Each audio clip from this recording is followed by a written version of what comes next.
সকলকে জানাই স্বাধীনতা দিবসের শুভকামনা। মানছি ভিডিওটা স্বাধীনতা দিবস কেটে যাওয়ার দুদিন পরে আমার আপলোড করতে হচ্ছে, কেননা ব্যস্ততার কারণে ভিডিওটা আমি বানাতে পারিনি।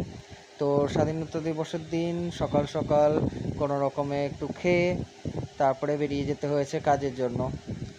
আসলে অন্যের কাছে যাদের কাজ করতে হয় তাদের কি প্রকৃত স্বাধীনতা থাকে লাইফে, সেটা একটা বড় প্রশ্ন। যাই হোক, সকাল সকাল বেরিয়ে গেলাম কাজের উদ্দেশ্যে। এই রাস্তাতেও তোমাদেরকে দেখালাম পতাকা উত্তোলন। তারপরে চলে এসেছি কাজে এসেও বসে আমাকে বেশিরভাগ সময় চুল ঠিক করতে দেখবা, এটা নার্ভাসের কারণে আমি করে থাকি।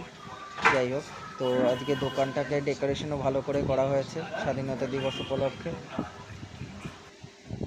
তো একটু পরেই আমার কাছে চলে আসলো কাজ এবং আমি শুরু করে দিলাম কম্পিউটারে সেই কাজ করা।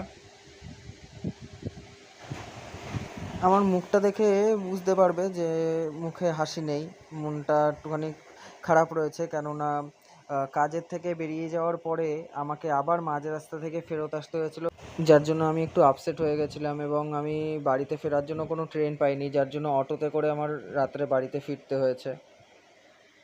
তবে এই দিনটা 15ই আগস্ট স্বাধীনতা দিবস হলেও আমাকে ভালোই পরাধীনতার মধ্যে দিনটা কাটাতে হলো। তোমাদের কাছে আমার একটাই আবদার যে তোমরা প্লিজ আমাকে ফলো করে আমার পাশে থাকো এবং আমি ভগবানের কাছে প্রার্থনা করি তোমরা সকলে সুস্থ থাকো। আজকের জন্য এটুকুই। Bye bye.